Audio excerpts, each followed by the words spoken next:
Hello, welcome, greetings from the Mosel. Thank you for clicking on our little podcast here today. Our today's topic is the wine declaration of German wines. I know that German wine labels can be quite intimidating and they are overwhelming with all the information that they contain, but it's really not that complicated.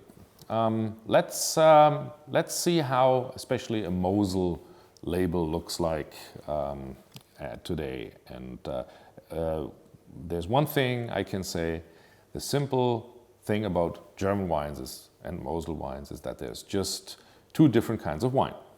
One kind is called QbA. It means quality wine of designated area. It's comparable to the French AOC or the Italian DOC, DOCG. It gives you the guarantee that 100% of the grapes that this wine is made of comes from the region that is declared on the label. In our case, Mosel. It just says Mosel, and that's where the grapes come from. Now, by German wine law and also European wine law, these wines are allowed to be chaptalized, as we call it.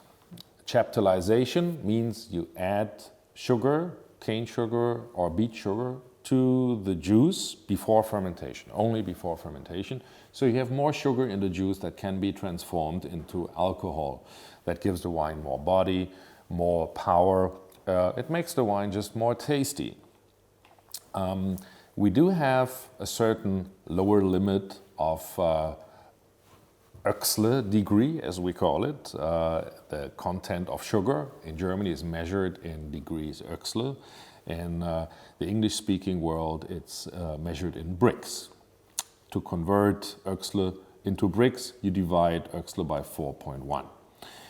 So if you have a grape that has at least, or a juice that has at least a sugar content of about 60 degrees Oechsle, you can make a QbA out of that. The word chaptalization comes from a French gentleman who was involved into German agricultural politics, and his name was Monsieur Chaptal.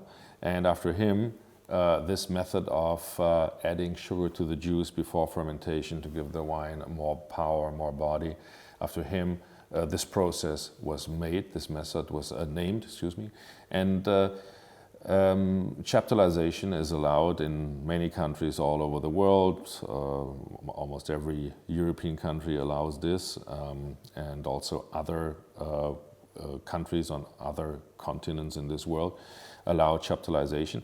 But Germany is the only country that has a second kind or a second category of wine where chaptalization is not allowed, and this category used to be called Naturwein, nature wine, for many, many decades, but about 40 years ago the German wine law changed, and one thing also had to change. It was the fact that German wines of this category were not allowed to be called Naturwein anymore, because it makes other wines from other countries sound like they're not naturally made or they're not from nature.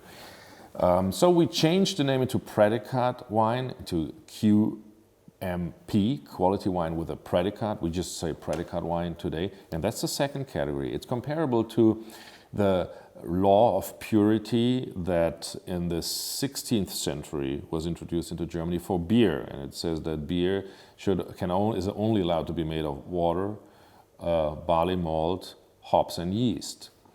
And it's the same with the Prädikat wines in Germany. These wines are produced without adding anything, without adding any sugar to the juice.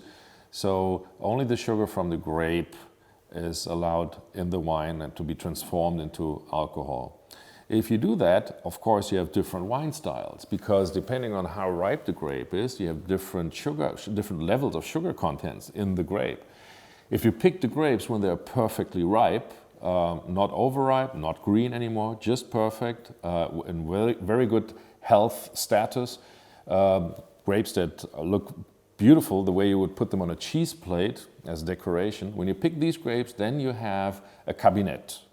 Here you have an Oechsler degree between, let's say, about 78 to 86 degrees Oechsler.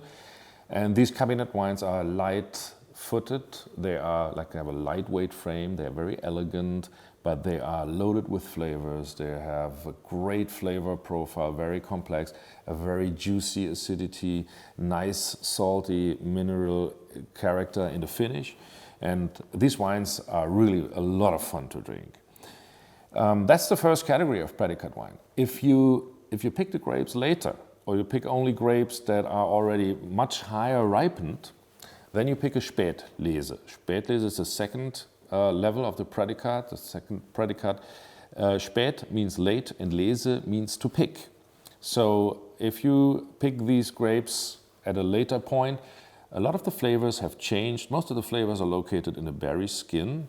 You have more spicy notes, the flavors are more intense as well, and you have more sugar content in the grape, more sugar that can either be transformed into alcohol or that can be left as natural residual sugar.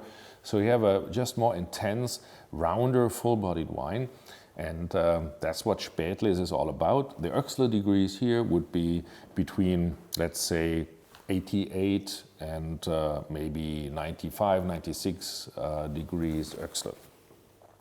If you go and pick just the most highly ripened bunches, where you already have some shrunken berries that are partially affected by the botrytis fungus, a noble fungus that also has an impact on the flavor spectrum of the grape and later on of the wine. If you pick these grapes, especially those extremely highly ripened grapes, you pick out, the German word for that is auslesen. You pick those grapes out and you make an Auslese. Auslese is the next level above Spätlese, and here you have a wine that is usually has a certain amount of natural residual sweetness. It's sweeter, almost like a dessert wine, but it can also be just fruity, not overly sweet. Depends on how much residual sugar the winemaker likes to leave in the wine. And these wines can age a very long time, and these wines go very well with all kinds of cheeses, but also very well with fruity desserts, for example.